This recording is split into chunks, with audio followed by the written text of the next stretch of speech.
Excelente. Esperar o pessoal chegar, conexão, vamos lá. Quando o pessoal for entrando, já vai dando ok para a gente começar. Olá, Simone, vamos lá. Fala aí para mim se está tudo bem aí de áudio, para a gente continuar aqui nosso bate-papo. Bate-papo polêmico hoje, né?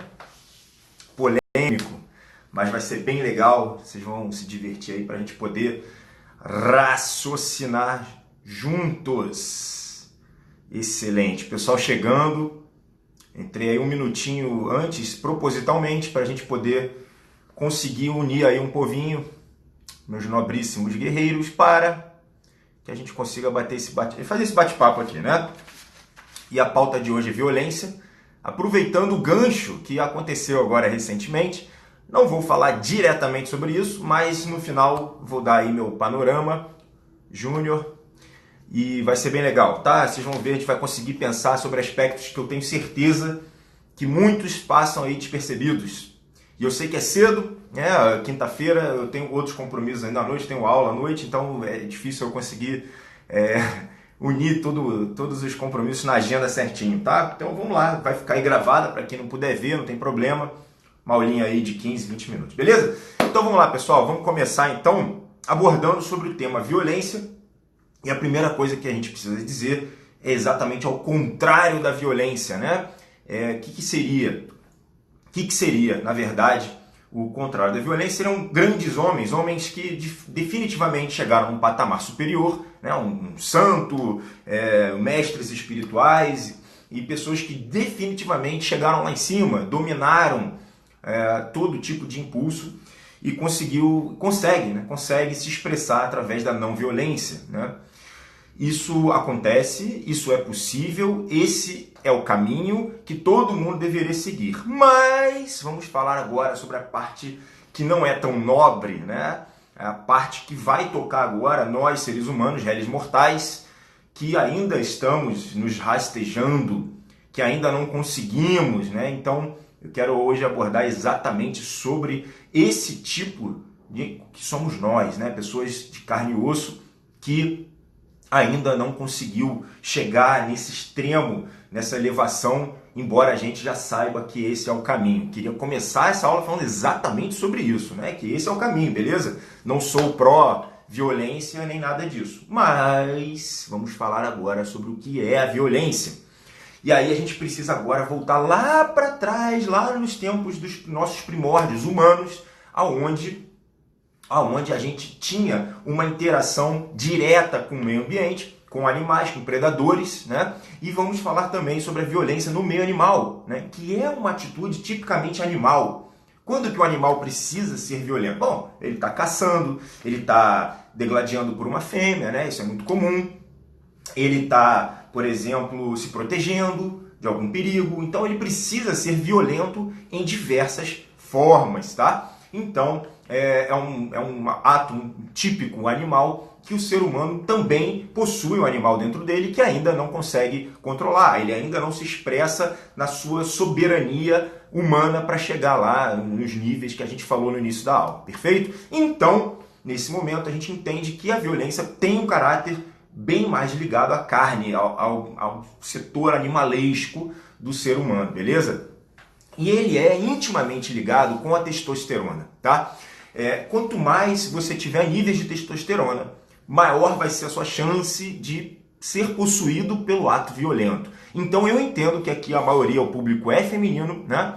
Cerca de 80% vai ser feminino. Então isso aí fica um pouquinho difícil de conceber a ideia, porque não faz parte da maioria das mulheres, tá? Isso tem um caráter hormonal, perfeito? Como é que eu sei disso? Bom, níveis em povos que têm maior nível de testosterona, em competidores, em alfas, tudo isso que tem um maior nível de testosterona, a pessoa tem um nível maior de agressividade. Agora tem uma coisa mais interessante ainda. Vocês sabem que mulher é XX geneticamente e o homem é XY, né?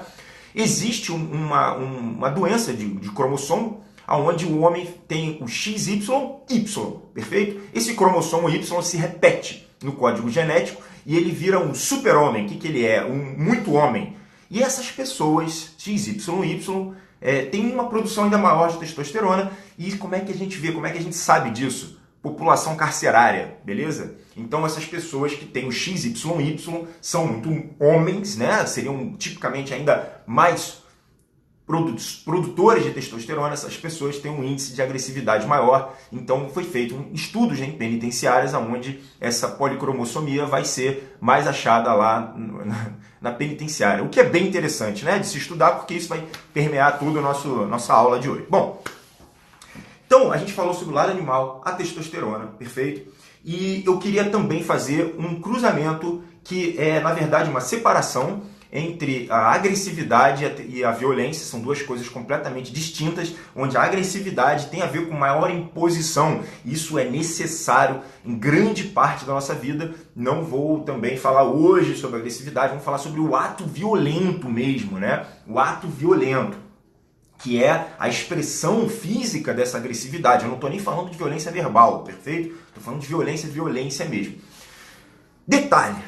Então, falamos que isso tem mais intimamente ligado com a testosterona. Então, assim, é mais comum que homens possuam, não é tipicamente restrito a homens, tá? E outra coisa que é bem interessante, que não é para todos os homens. Isso é bem interessante, porque quando a gente fala de violência, onde que é o ato mais extremado da violência? Aonde que seria isso? É na guerra. É na guerra. Quando o homem, mesmo, né, o homem cheio de testosterona, vai para uma guerra, ele vai se deparar com cenários que ele jamais concebeu nem no próprio mundo da imaginação. Ele vai ver coisas que a sua psique, o seu inconsciente, não conseguiu conceber. E essa pessoa que se vai lá e se depara com cenários violentos e ele precisa fazer coisas pelas quais ele não está preparado, essa pessoa pode desenvolver o transtorno de estresse pós-traumático, tá? Essa é uma das maiores bases de uma pessoa que foi para uma guerra, um soldado que foi para uma guerra, que não tinha essa inclinação para a guerra, e ela acaba desenvolvendo transtorno de estresse pós-traumático. Então, isso se restringe tipicamente ao ser humano que tem o preparo, que veio mais ou menos com essa inclinação, que a gente pode até alinhar isso aí com os guardiões, que são as pessoas, os soldados, os defensores. Essas pessoas têm uma ligação maior com a violência. São pessoas excepcionais, são pessoas que têm um pouco mais de propensão, beleza? Então, estamos aí mais ou menos montando um cenário. Não sei se vocês já estão entendendo, né? Então, não é para todos. E aí, cabe a gente entender que, por exemplo, quando a gente está falando sobre a violência em si, como impulso, né, cabe a nós mantermos um nível de repressão. E aí começa a lambança. Tem que reprimir ou não tem que reprimir um ato violento? Né? Então vamos pensar agora em criança. A gente reprime o ato violento de uma criança ou a gente deixa ela, né, correndo solta? Bom, muitos falam que a repressão não é o caminho. A repressão não é o caminho, porque agora vai gerar uma angústia, né? Vai gerar uma neurose. As repressões emocionais geram neuroses, né? Bom, mas se você deixar, a criança ou qualquer pessoa vai provocar um dano a outra pessoa. Então, o dano emocional tem que ser minimizado. E é normal, e é comum, e é esperado que haja uma repressão. Perfeito? Então, agora a gente montou um cenário. Agora eu vou para o outro lado. Eu espero que até agora, vocês tenham entendido sobre essa questão de intimamente ligado, né, aos nossos instintos animais, né? E falei sobre que é intimamente mais ligado do homem contra a mulher. Isso é óbvio, é evidente, principalmente quando a gente fala sobre uma conexão do homem com a mulher, do ponto de vista que a mulher ficou mais com o lado do envolvimento, do carinho, e o homem ficou mais com o lado de busca, né, de caça, de guerra, de proteção, do ponto de vista que os dois se unem em defesa. Então é muito por conta disso que uma mulher busca mais a característica alfa, o cara que está de olho, o cara que está em um fator protetivo e que tem a capacidade de poder proteger uma sociedade, tá? Então, isso é uma característica de manutenção da nossa espécie.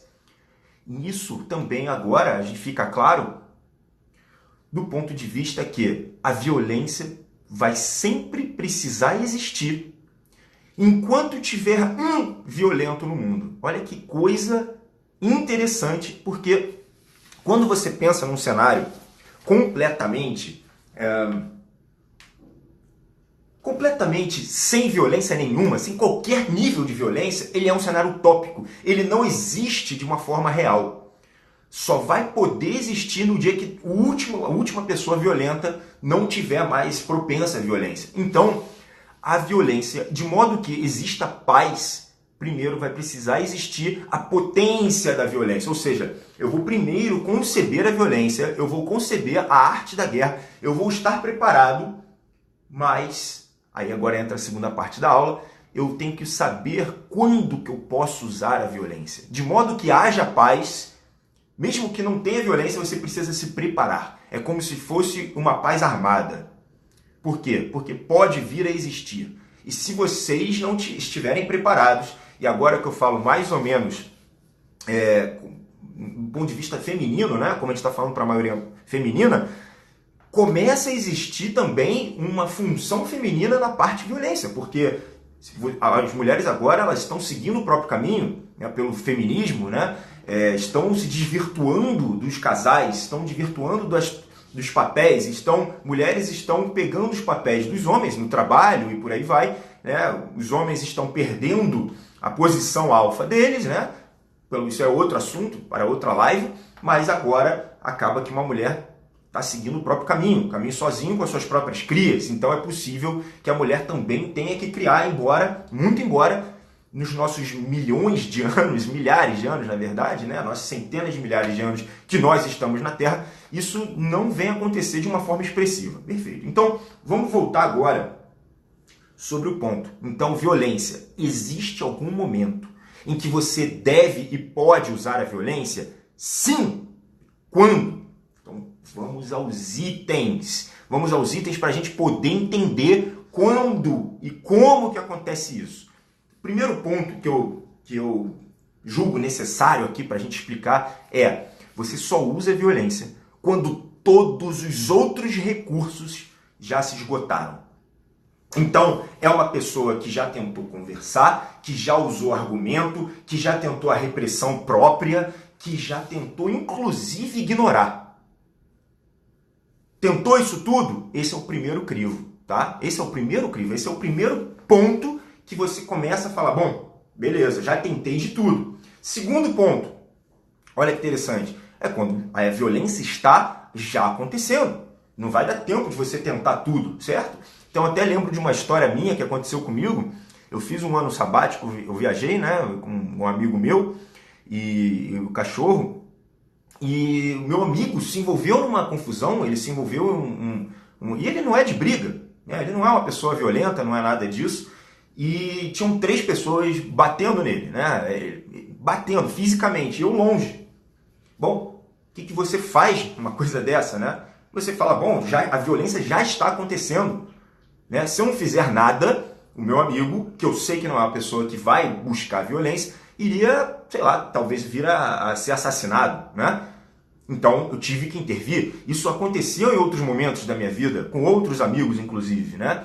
Então, veja bem, no meu crivo, eu falo que primeiro tem que tentar tudo. A razão, né? Então, também é interessante que a gente ligue esse primeiro ponto, quando a gente esgota os recursos, a gente está falando também de ser uma pessoa inteligente. Quanto mais inteligente você for, maior vai ser o seu número de recursos que você vai poder fazer para evitar a violência. Então, você tentou de tudo, beleza.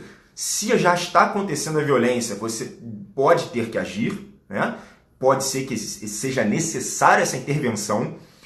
Terceiro ponto, olha, esse aqui é interessantíssimo. É interessantíssimo, olha só. Para você ser violento, você só pode fazer isso quando você tem todo domínio de si. Olha que coisa, porque, veja bem, se a pessoa é passional, se a pessoa tem as suas inclinações, os seus ódios, suas raivas, ela não tem o controle das suas próprias emoções, se a pessoa está cheia de vícios e emoções conturbadas e raivas e coisas entaladas, essa pessoa não tem o direito de ser violenta. Por quê? Porque ela está sendo literalmente burra. ela está sendo completamente escrava das suas próprias emoções, então ela vai fazer e logo em seguida ela vai se arrepender. Isso tem que ficar claro, isso tem que ficar muito claro, porque essa é 99,9% das vezes que a gente vê um crime, uma violência, é quando pessoas perderam a razão e entram num estado completamente ensandecido de emoções, né? Então não possui o domínio de si, não possui o domínio de si, né? Quando a gente fala em guerra, geralmente a guerra não tem esse característico emocional. Pode até ter, por exemplo, Israel e Palestina, né? Eles não gostam, odeiam o outro, mas geralmente é assim, eu tenho outras escusas, eu quero dominar o território. Então a gente cai agora para o o quarto ponto. O quarto ponto, você está sendo violento, você está sendo violento, você está sendo de algum ponto de vista ético, né? Você está usando a sua ética temporal, né? Aquela coisa que é sempre correto. Então, quando você vê e fala assim, olha, eu vou invadir aquele outro país para roubar o petróleo dele, sei lá o quê, território, eu vou roubar território do cara, beleza. Isso é ético. Você tem o direito, é bom, isso é algo que vai acrescentar. Então, evidentemente que essas pessoas, nesse momento, ela não passou nesse crivo. Não passou nesse crivo da ética. Ela simplesmente fez por outros motivos, né? Mas quando você pensa em ética, eu faço uma pergunta muito simples, né? Então você vai estar diante de uma situação que você precisa ser violento.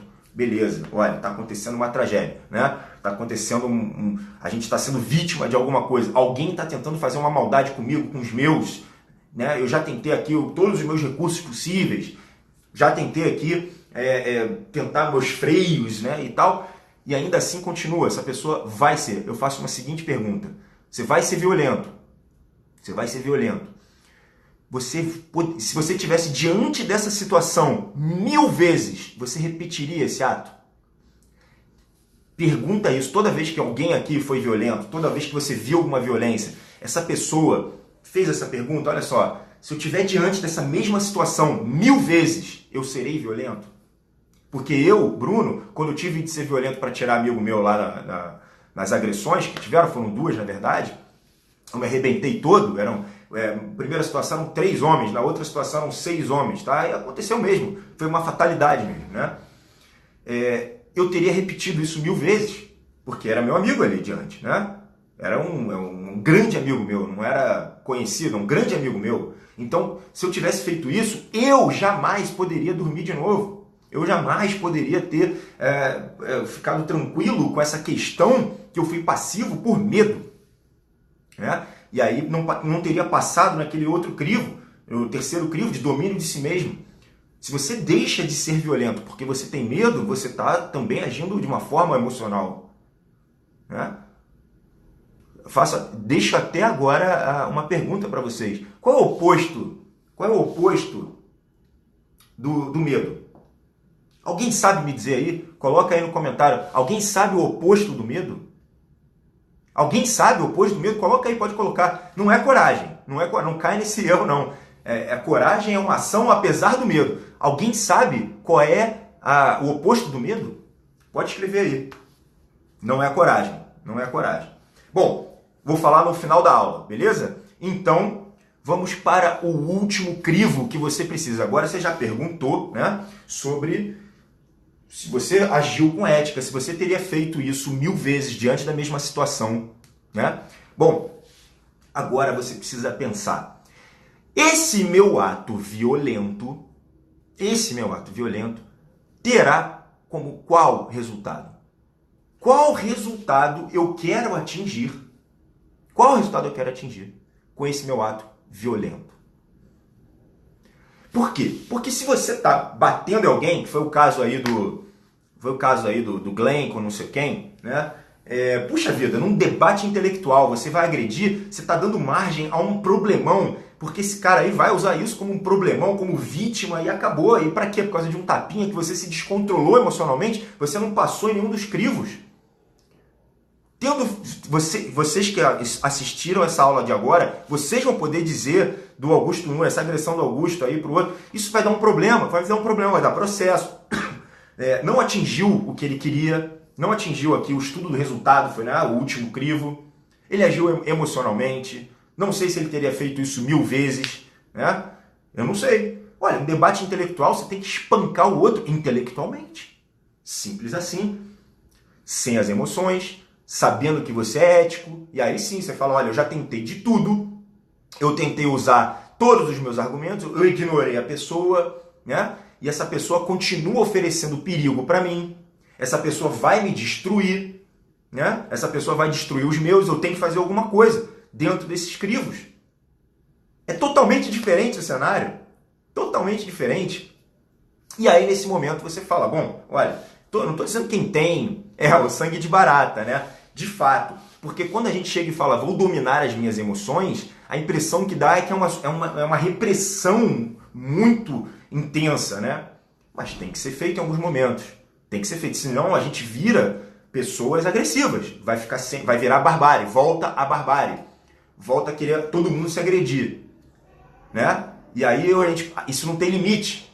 Com o advento da pólvora, é todo mundo agredindo o outro sendo fatal. Isso aí é inviável. A gente precisa, de alguma forma, reprimir. Não tem outro jeito. Por isso, eu estou fazendo exatamente essa aula. Porque em alguns momentos é certo a violência. Não tem outro jeito. Não tem outro jeito. A pessoa está aqui, está vindo me agredir, vai ser destrutivo. Eu ainda não cheguei, para quem chegou atrasado, né? O primeiro ponto dessa aula foi falar exatamente sobre pessoas que atingiram o patamar superior e que não é sobre sangue de barata. Não é sobre sangue de barata.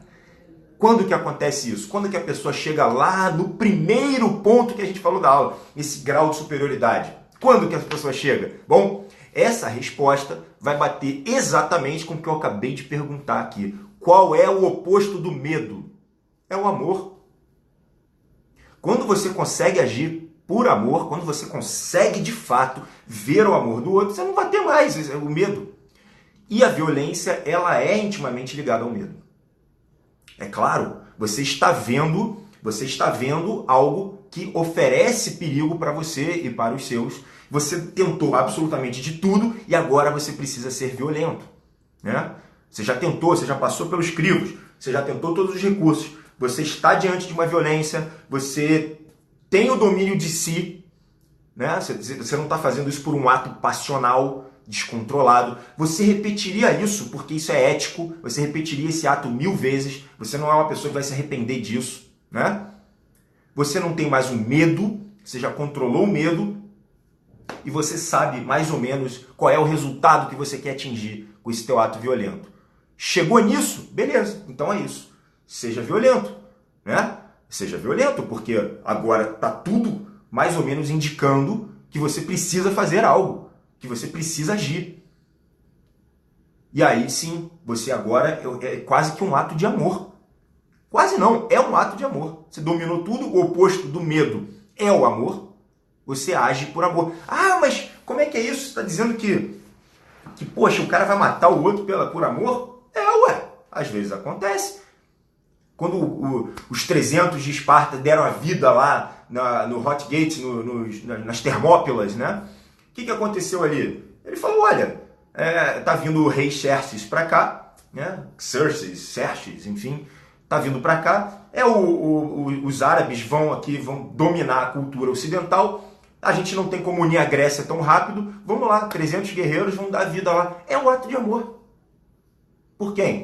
Vamos tentar evitar de que as nossas mulheres sejam escravizadas, né? Isso pode acontecer. Uma guerra por amor. Pode acontecer. Ou então, principalmente mãe. Exatamente. Então imagina seu filho está diante de um ato violento. Sua filha está diante de um ato violento. Está sendo vítima de um ato violento. Você, nesse momento, está sobre a cláusula número 2. Você está diante de uma violência. Você tem que agir rápido. Né? É um ato de amor. Ah, mas e meu medo? Quem tem filho sabe. Dá medo nesse momento? Bom, se der medo eu vou agir com coragem, né? Então, basicamente, as pessoas que chegam só na plenitude do amor, talvez elas não precisem de violência. Mas isso é muito difícil, é muito raro. E mesmo assim, é possível que elas precisam estar preparadas. É possível não. Elas vão precisar estar preparadas para algo que possa vir a destruir sua própria existência. É o caso de Jesus Cristo, né? É o caso dele. Estava vendo tão além, falou, é um ato de amor, mas, puxa vida, mataram ele, né? Mataram ele. Então tem que estar preparado ali. É um negócio que são homens que estão em níveis superiores que ainda não dá para conceber. O arquétipo do guardião, ele basicamente contempla essa dificuldade que a gente tem de lidar com a violência de uma forma mais natural. Ele meio que tem essa inclinação, ele tem a vocação para a violência, que alinhada ao amor vai ser uma coisa positiva. A gente não pode simplesmente chegar falar sobre todos os atos violentos, é tudo errado. É sempre algo errado e grotesco. Bom, um dia, quem sabe, a gente vai poder chegar nesse nível. Mas ainda não. Ainda não. Tá bom? Então, perguntou aqui, o que você acha da atitude de Jesus Cristo, que apanhou quieto e não foi violento? Ele veio com essa mensagem, é uma das mais importantes da humanidade. Foi o que eu falei no iniciozinho da aula. Né? O ato superior é esse aí dele. Como é que eu sei? Bom, outros fizeram. Como é que eu sei? Bom, vendo os animais. Olha, animal tá aqui, desculpa, não tem como. Ah, mas animal eu vejo amor, eu sei, mas eles estão completamente intrínsecos com a violência. A gente não tem como a gente falar exatamente sobre os degraus mais baixos e usar isso como o nosso arquétipo de perfeição, né? Jamais. Então a perfeição tá lá, nesses líderes espirituais que são, de fato, de uma forma amorosa, a tal ponto de não precisar ser violento. Mas até lá eu tenho que precisar estar atento, que é a história do Horus, né? Estar atento aos inimigos que estão aqui rodeando e estar preparado e agir apesar do medo. Perfeito? Pessoal, era essa a nossa mensagem. Namastreta, nos vemos na próxima. Um fortíssimo abraço.